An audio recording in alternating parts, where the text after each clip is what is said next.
Assalamualaikum warahmatullahi wabarakatuh. Selamat datang di video kami tentang perpajakan. Perpajakan adalah salah satu sumber pendapatan negara yang paling penting. Namun, masih banyak orang yang belum memahami tentang perpajakan. Jadi, mari kita mulai. Pentingnya memahami perpajakan. Memahami perpajakan sangat penting karena pajak adalah sumber utama pendapatan negara. Pendapatan ini digunakan untuk membiayai layanan publik dan pembangunan infrastruktur, yang pada gilirannya mendukung kesejahteraan masyarakat. Dengan pemahaman yang baik, individu dan perusahaan dapat memenuhi kewajiban mereka sebagai wajib pajak dengan tepat. Apa itu UU KUP? Undang-Undang Ketentuan Umum dan Tata Cara Perpajakan. UU KUP adalah hukum pajak formal yang mengatur prosedur, pemenuhan hak dan kewajiban perpajakan. Ini mencakup sanksi bagi mereka yang melanggar kewajiban perpajakan. Dengan kata lain, UU KUP menjadi dasar bagi pelaksanaan hukum pajak lainnya, seperti pajak penghasilan, pajak pertambahan nilai, dan lainnya. Sistem pemungutan pajak di Indonesia terdapat 3. Yang pertama, self-assessment system, di mana wajib pajak menghitung, menetapkan, dan melaporkan pajak mereka sendiri. Contohnya adalah pajak penghasilan orang pribadi. Yang kedua, official assessment, di mana fiskus yang menghitung dan menetapkan pajak yang terutang seperti pajak bumi dan bangunan. Dan yang ketiga, withholding system, di mana pihak ketiga seperti perusahaan memotong dan menyetorkan pajak atas penghasilan pegawai. Dasar hukum perpajakan di Indonesia meliputi berbagai undang-undang dan peraturan, seperti yang pertama, Undang-Undang Nomor 7 Tahun 2021 tentang harmonisasi peraturan perpajakan. Yang kedua, peraturan pemerintah dan peraturan Menteri Keuangan yang mengatur tata cara pelaksanaan hak dan kewajiban perpajakan. Selanjutnya, NPWP. NPWP adalah nomor yang diberikan kepada wajib pajak sebagai identitas dalam administrasi perpajakan. Fungsi NPWP sangat penting, antara lain untuk menjaga ketertiban dalam pembayaran pajak. Selanjutnya, fungsi NPWP sebagai sarana dalam administrasi perpajakan, tanda pengenal diri atau identitas wajib pajak, menjaga ketertiban dalam pembayaran pajak dan pengawasan administrasi perpajakan. Selanjutnya, manfaat NPWP. Yang pertama, diperlukan untuk mendapatkan pelayanan dari instansi tertentu. Yang kedua, syarat untuk mendapatkan kredit bank. Dan yang terakhir, syarat untuk mengikuti lelang di instansi pemerintah. Penerapan NPWP tetap menurut keputusan pemerintah. Yang pertama, NPWP tidak berubah meskipun wajib pajak pindah tempat tinggal atau tempat kedudukan atau mengalami pemindahan tempat terdaftar. Yang kedua, pelaksanaan hak dan pemenuhan kewajiban perpajakan wajib pajak dilakukan di KPP tempat wajib pajak terdaftar. Contoh penerapan NPWP tetap. Yang pertama, penerapan NPWP tetap dalam hal wajib pajak pindah berdasarkan permohonan, dan yang kedua, penerapan NPWP tetap dalam hal wajib pajak dipindahkan secara jabatan. Kewajiban mendaftarkan diri. Nah, siapa saja sih yang wajib daftar untuk dapat NPWP? Yang pertama, wajib pajak orang pribadi, usahawan dan non-usahawan. Dan yang kedua, wajib pajak warisan belum terbagi. Dan yang ketiga, wajib pajak badan dan bendahara yang ditunjuk sebagai pemotong atau pemungut pajak sesuai dengan ketentuan peraturan perundang-undangan di bidang perpajakan. Pengukuhan PKP adalah penetapan status pengusaha sebagai pengusaha kena pajak untuk memenuhi kewajiban perpajakan dan memungut PPN. Pengertian pengusaha menurut Undang-Undang Nomor 28 Tahun 2007 Pasal 1 Ayat 4. Pengusaha adalah orang pribadi atau badan dalam bentuk apapun yang dalam kegiatan usaha atau pekerjaannya menghasilkan barang, mengimpor barang, mengekspor barang, melakukan usaha perdagangan, memanfaatkan barang tidak berwujud dari luar daerah, pabean, melakukan usaha jasa, atau memanfaatkan jasa dari luar daerah pabean. Selanjutnya, pengusaha kena pajak menurut Undang-Undang Nomor 28 Tahun 2007 Pasal 1 Ayat 5. PKP atau pengusaha kena pajak adalah pengusaha yang melakukan penyerahan barang kena pajak atau penyerahan jasa kena pajak yang dikenal pajak berdasarkan Undang-Undang Pajak Pertambahan Nilai tahun 1984 dan perubahannya. Terhadap wajib pajak ini, di samping memiliki NPWP juga diberikan surat pengukuhan pengusaha kena pajak atau yang disingkat SPPKP. Fungsi pengukuhan PKP penjelasan menurut Undang-Undang Nomor 28 Tahun 2007 Pasal 2 Ayat 2. Yang pertama sebagai identitas PKP yang bersangkutan, yang kedua pengawasan dalam melaksanakan hak dan kewajiban di bidang PPN dan PPNBM dan sarana dalam pemenuhan kewajiban pajak pertambahan nilai dan AMP pajak penjualan barang mewah atau yang disingkat PPNBM. Kewajiban melaporkan usaha. Yang pertama, pengusaha harus melapor sebelum menyerahkan barang atau jasa kena pajak. Yang kedua, pengusaha kecil dengan peredaran bruto kurang dari 4,8 miliar rupiah. Jika memilih PKP, ajukan pernyataan tertulis. Jika tidak memilih tetapi melebihi batas, wajib melapor paling lambat akhir masa pajak berikutnya. Penerbitan NPWP dan pengukuhan PKP secara jabatan menurut Undang-Undang Nomor 28 Tahun 2007 Pasal 2 Ayat 4 dan Ayat 4A. Direktur Jenderal Pajak menerbitkan NPWP atau mengukuhkan PKP secara jabatan jika wajib pajak tidak melaksanakan kewajibannya sesuai Pasal 2 Ayat 1 atau Ayat 2 Undang-Undang Nomor 28 Tahun 2007. Kewajiban perpajakan bagi wajib pajak yang diterbitkan NPWP atau dikukuhkan sebagai PKP secara jabatan dimulai sejak memenuhi persyaratan subjektif dan objektif paling lama 5 tahun sebelum penerbitan NPWP atau pengukuhan PKP. Tempat pendaftaran atau pelaporan usaha menurut Undang-Undang Nomor 28 Tahun 2007 Pasal 2 JO per 04/PJ/2020.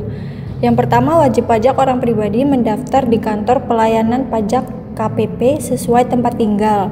Dan yang kedua, wajib pajak badan mendaftar di KPP sesuai tempat kedudukan. Dan yang ketiga, wajib pajak orang pribadi pengusaha tertentu mendaftar di KPP sesuai tempat tinggal dan tempat usaha. Tempat pendaftaran atau pelaporan usaha. Yang pertama, pendaftaran di KPP dan pendaftaran NPWP juga dapat dilakukan di kantor penyuluhan dan pengamatan potensi perpajakan KP4 atau kantor pelayanan penyuluhan dan konsultasi perpajakan KP2KP sesuai dengan wilayah kerja. Dan yang kedua, wajib pajak dapat mendaftar secara online melalui aplikasi e-registration milik Direktorat Jenderal Pajak di web pajak. Yang terakhir, tempat pelaporan usaha bagi PKP atau pengusaha kecil adalah di KPP atau KP4 atau KP2KP sesuai lokasi usaha.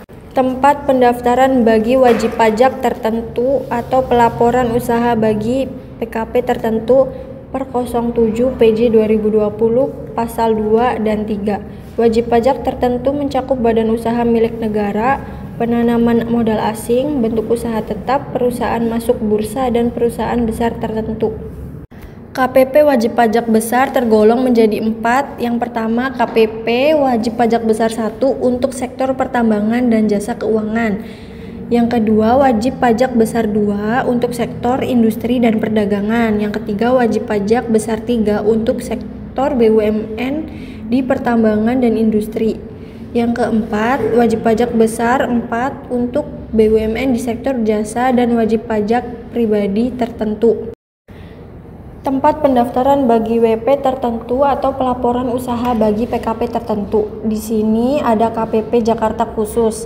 Yang pertama, KPP perusahaan masuk bursa untuk perusahaan yang terdaftar di bursa. Dan yang kedua, KPP penanaman modal asing. Terdapat 6 KPP untuk sektor industri, pertambangan, dan jasa tertentu. KPP Madya untuk wajib pajak badan besar tertentu. Terakhir, wajib pajak penanaman modal asing (WPPMA) harus memperhatikan KLU saat mendaftar dan melapor.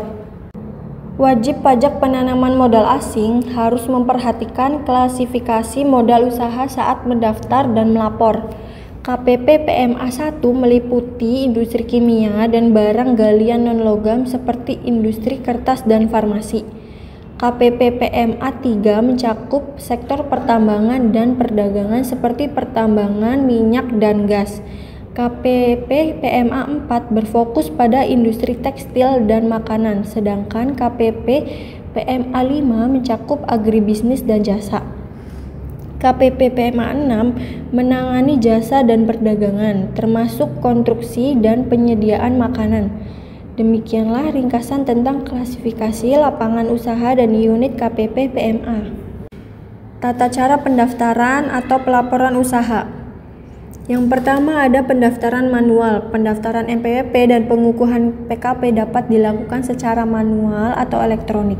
Untuk pendaftaran manual, wajib pajak harus mengisi formulir permohonan pendaftaran wajib pajak atau formulir permohonan pengukuhan PKP secara lengkap. Dokumen pendukung yang diperlukan meliputi fotokopi KTP untuk WNI, paspor, dan kitas atau kitab untuk WNA, serta dokumen lain sesuai status wajib pajak. Setelah mengisi formulir dan melengkapi dokumen, wajib pajak harus menyerahkan permohonan ke KPP atau KP2KP yang sesuai. Pengiriman dapat dilakukan secara langsung melalui pos atau jasa ekspedisi. Selanjutnya, pendaftaran online. Selain pendaftaran manual, wajib pajak juga dapat mendaftar secara online melalui sistem e-registration. Setelah itu, wajib pajak dapat mengirimkan permohonan dan mencetak SKT sementara. Yang kedua, setelah permohonan diterima, KPP atau KP2KP akan memberikan bukti penerimaan surat. Jika semua dokumen lengkap, KPP akan menerbitkan kartu NPWP dan surat keterangan terdaftar dalam waktu 1 hari kerja. Perubahan data wajib pajak dan pemindahan wajib pajak. Perubahan data wajib pajak dapat dilakukan atas permohonan wajib pajak atau secara jabatan. Ini mencakup perubahan alamat, nama, atau status wajib pajak tanpa perlu nomor baru. Pemindahan wajib pajak. Pemindahan wajib pajak terjadi saat alamat pajak berpindah ke KPP lain. Wajib pajak harus mengajukan permohonan pindah ke KPP lama dan baru. Dengan KPP lama menerbitkan surat pindah dalam 1 hari kerja. Kemudian tata cara perubahan identitas dan pemindahan wajib pajak. Perubahan data wajib pajak. Permohonan perubahan data wajib pajak dapat diajukan melalui berbagai saluran, baik secara manual maupun elektronik sesuai dengan ketentuan yang berlaku. Pemindahan wajib pajak. Permohonan elektronik. Permohonan pemindahan juga dapat dilakukan secara elektronik melalui aplikasi registrasi di laman Direktorat Jenderal Pajak. Formulir yang diisi secara elektronik dianggap sah dan memiliki kekuatan hukum. Setelah menerima bukti penerimaan surat, KPP lama akan memberikan keputusan dalam waktu maksimal 5 hari kerja. Keputusan bisa berupa penerimaan atau penolakan permohonan wajib pajak. Jika permohonan diterima, KPP lama akan menerbitkan surat pindah dan mencabut SKT atau PKP. PKP baru kemudian akan menerbitkan kartu NPWP dan SKT dalam waktu 1 hari kerja setelah menerima tebusan. Tata cara penghapusan NPWP dan pencabutan pengukuhan PKP diatur dalam PMK 147/PMK 03/2017. Yang pertama, penghapusan NPWP dapat dilakukan atas permohonan wajib pajak atau secara jabatan.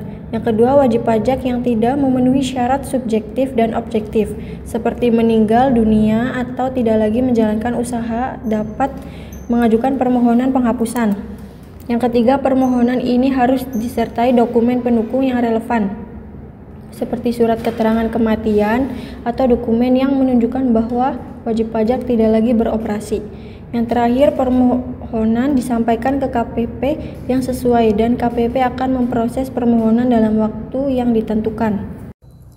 Sanksi yang berhubungan dengan NPWP dan pengukuhan PKP.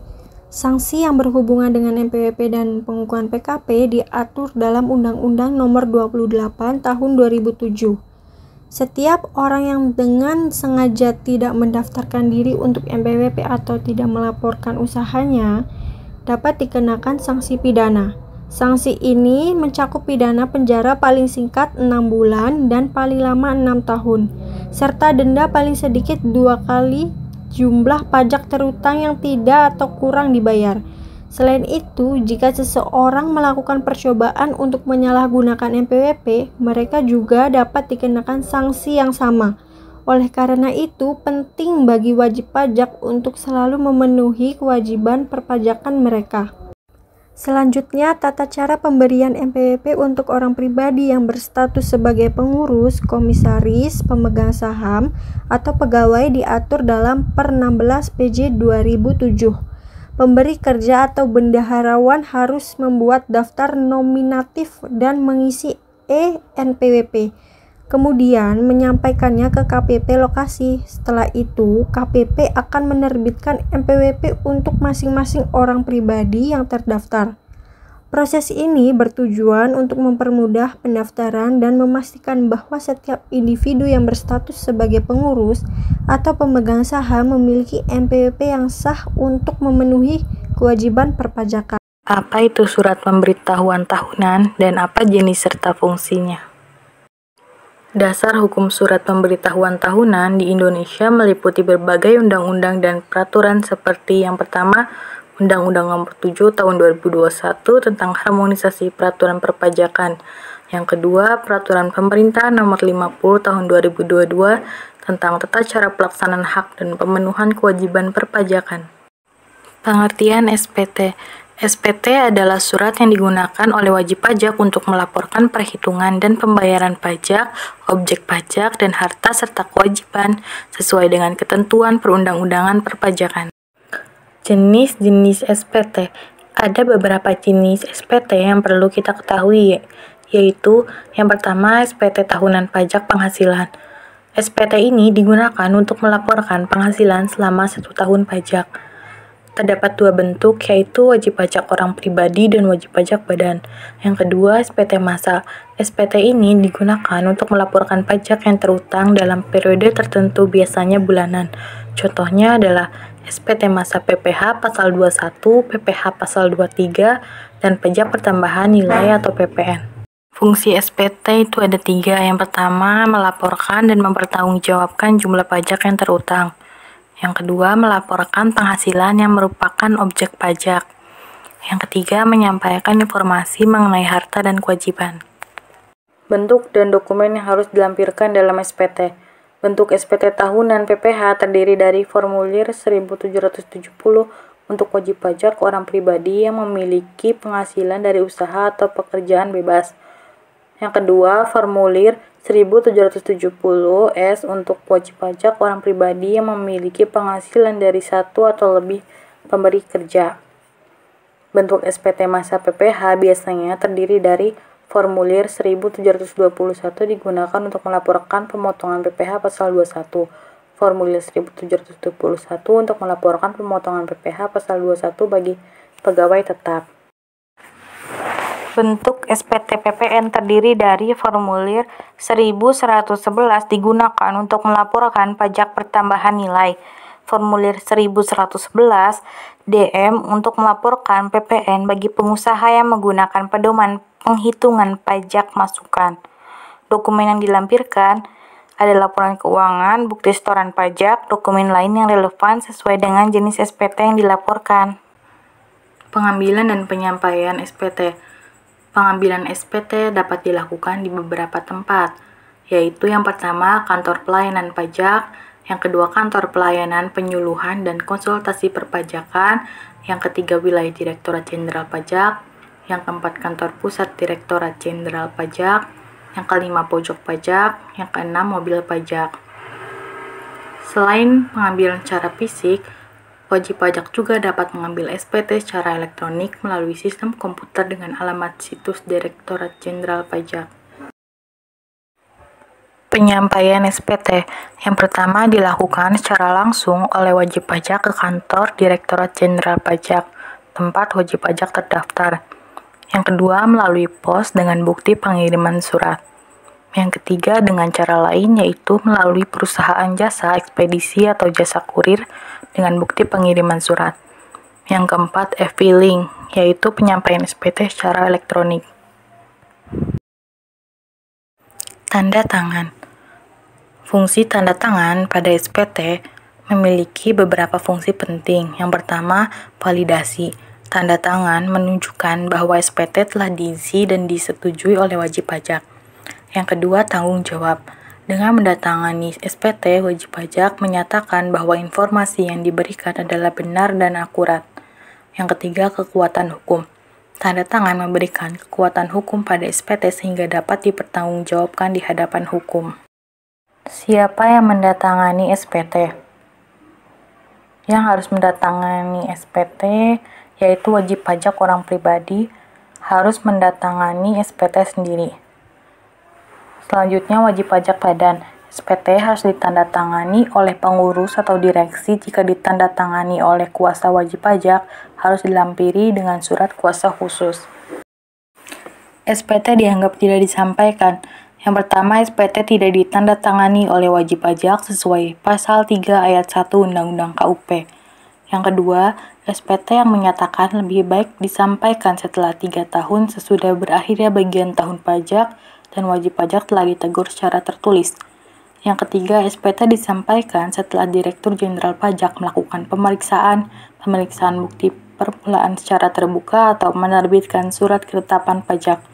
Yang keempat, SPT pembetulan yang menyatakan rugi disampaikan melewati jangka waktu 2 tahun sebelum kadaluarsa penetapan. Hal-hal yang perlu diperhatikan dalam menyampaikan SPT. Yang pertama, pentingnya ketelitian dan kelengkapan data. Pastikan data diri kamu seperti nomor pokok wajib dan alamat sudah benar. Kedua, laporkan semua jenis penghasilanmu baik yang berasal dari pekerjaan, usaha maupun investasi. Selanjutnya, memanfaatkan e-filing dan bukti potong. Untuk memudahkan memanfaatkan e-filing DJP online, prosesnya cepat dan mudah, bisa dilakukan di mana saja. Siapkan bukti potong dari pemberi kerja atau pihak lain yang memotong pajakmu. Bukti potong ini akan membantumu mengisi SPT dengan lebih akurat. Yang ketiga, memahami jenis SPT dan batas waktu. Penting juga untuk memahami jenis SPT yang sesuai dengan kondisi kamu.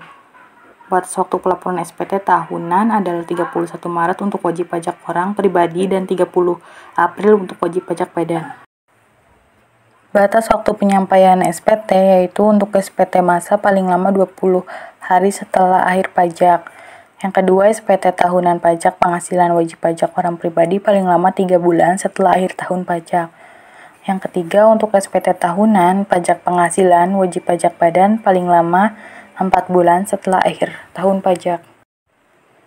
Perpanjangan batas waktu penyampaian SPT. Apa itu perpanjangan batas waktu? Perpanjangan batas waktu penyampaian SPT adalah proses di mana wajib pajak dapat meminta tambahan waktu untuk menyampaikan SPT mereka.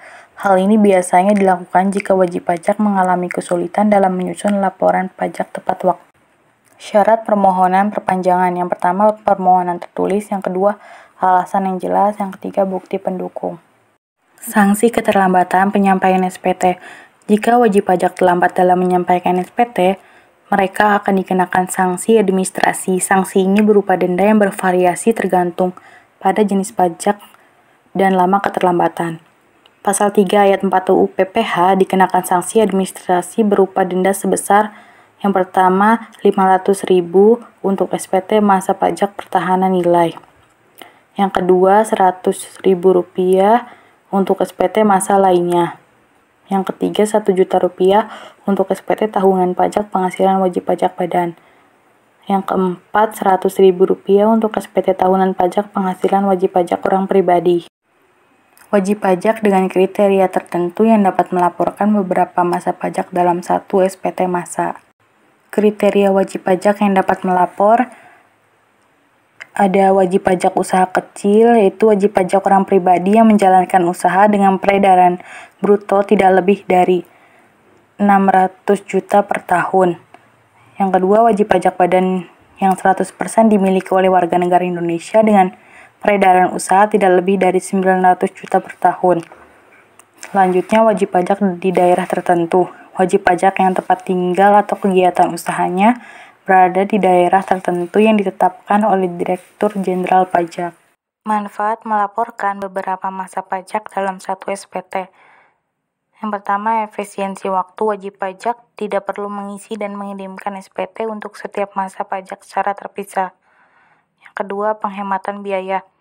Mengurangi biaya administrasi dan pengiriman dokumen. Yang ketiga, kemudahan pengelolaan. Memudahkan wajib pajak dalam mengelola kewajiban perpajakan mereka. Pengecualian dari kewajiban penyampaian SPT. Apa itu pengecualian kewajiban pembayaran pajak? Pengecualian dari kewajiban pembayaran pajak adalah kondisi di mana wajib pajak tidak diwajibkan untuk membayar pajak tertentu. Ini biasanya berlaku untuk wajib pajak yang memenuhi kriteria tertentu yang diatur dalam peraturan perpajakan. Kriteria pengecualian: yang pertama, wajib pajak orang pribadi. Yang kedua, wajib pajak yang tidak melakukan kegiatan usaha. Yang ketiga, wajib pajak yang terkena bencana. Pengecualian pengenaan sanksi denda penyampaian SPT terdapat 3 golongan. Yang pertama, wajib pajak yang meninggal dunia. Yang kedua, wajib pajak yang tidak melakukan kegiatan usaha. Yang ketiga, wajib pajak yang terkena bencana. Selanjutnya, pembetulan SPT atau SPT. Yang pertama, ajukan permohonan pembetulan. Yang kedua, sertakan dokumen pendukung. Yang ketiga, sampaikan sebelum pemeriksaan. Penyampaian SPT secara elektronik e-filing. Penyampaian SPT secara elektronik atau e-filing adalah cara yang efisien dan praktis. Berikut adalah langkah-langkah untuk melakukan e-filing. Yang pertama, daftarkan di laman DJP online. Yang kedua, isi SPT secara online. Yang ketiga, lampirkan dokumen pendukung. Yang ketiga, kirim SPT. Pembayaran dan penyetoran. Jatuh tempo pembayaran dan penyetoran. Untuk SPT masa, jatuh tempo adalah 15 hari setelah akhir masa pajak. Untuk SPT tahunan, wajib pajak orang pribadi memiliki batas waktu 3 bulan setelah akhir tahun pajak. Wajib pajak badan memiliki batas waktu 4 bulan setelah akhir tahun pajak. Untuk SPT masa, jatuh tempo penyetoran 15 hari setelah akhir masa pajak. Ini berlaku untuk berbagai jenis pajak, seperti pajak penghasilan dan pajak pertambahan nilai. Sedangkan untuk SPT tahunan, jatuh tempo penyetoran berbeda-beda. Yang pertama, wajib pajak orang pribadi 3 bulan setelah akhir tahun pajak. Yang kedua, wajib pajak badan 4 bulan setelah akhir tahun pajak. Tempat pembayaran dan penyetoran. Tempat pembayaran dan penyetoran pajak di Indonesia, Pasal 10 UU Nomor 28 Tahun 2007, Pasal 1242/PMK 03/2014 Jo PMK Nomor 18/PMK 03/2021. Pembayaran dapat dilakukan melalui loket atau teller di bank persepsi. Anda juga bisa menggunakan sistem elektronik lainnya untuk melakukan pembayaran. Pada bank persepsi atau pos persepsi yang ditunjuk untuk layanan setoran penerimaan negara sebagai agen penerimaan collecting agent dalam sistem penerimaan negara menggunakan surat setoran elektronik. Sanksi keterlambatan pembayaran dan penyetoran. Tempat keterlambatan pembayaran dan penyetoran pajak di Indonesia, Pasal 9 UU Nomor 11 Tahun 2020, Pasal 9 UU Nomor 28 Tahun 2007. Jika pembayaran dilakukan setelah tanggal jatuh tempo, Anda akan dikenakan sanksi administrasi berupa bunga. Bunga ini dihitung dari tanggal jatuh tempo hingga tanggal pembayaran dengan tarif yang ditetapkan oleh Menteri Keuangan. Angsuran atau penundaan pembayaran. Angsuran atau penundaan pembayaran pajak di Indonesia, Pasal 9 UU Nomor 28 Tahun 2007 Jo PMK 242 PMK 03/2014 Jo PMK 18 PMK 03/2021. Wajib pajak dapat mengajukan permohonan untuk mengangsur atau menunda pembayaran pajak jika mengalami kesulitan likuiditas. Permohonan harus diajukan paling lambat 9 hari kerja sebelum jatuh tempo pembayaran. Nah, selanjutnya restitusi. Restitusi ini adalah pemberian kembali sesuatu kepada pemilik yang sah atau pemberian sesuatu yang nilainya sama. Restitusi ini dapat diartikan sebagai ganti kerugian. Dan di sini beberapa dasar hukum yang mengatur restitusi pajak. Yang pertama, Undang-Undang Nomor 7 Tahun 2021 tentang harmonisasi peraturan perpajakan. Dan yang kedua, Peraturan Menteri Keuangan Nomor 72 PMK 03 2010 tentang tata cara pengembalian kelebihan pajak pertambahan nilai. Dan yang terakhir, Peraturan Menteri Keuangan Nomor 187 PMK 03 2015 tentang tata cara pengembalian atas kelebihan pembayaran pajak. Lalu, apa sih kelebihan bayar pajak? Nah, kelebihan pembayaran pajak terjadi ketika jumlah pajak yang dibayar lebih besar daripada jumlah pajak yang terutang. Ini bisa terjadi karena beberapa alasan, seperti pajak yang lebih dibayar tercantum dalam surat ketetapan pajak lebih bayar. Yang kedua, pajak yang seharusnya tidak terutang. Dan yang ketiga, kesalahan dalam pemotongan atau pemungutan pajak. Untuk proses permohonan restitusi, yang pertama, kita memerlukan pengisian SPT. Wajib pajak harus mengisi SPT dengan benar. Dan yang kedua, pengajuan permohonan. Setelah mengisi SPT, wajib pajak mengajukan permohonan tertulis kepada Direktorat Jenderal Pajak. Dan yang ketiga, dokumen pendukung. Sertakan dokumen pendukung seperti bukti pembayaran pajak dan perhitungan pajak yang seharusnya tidak terutang.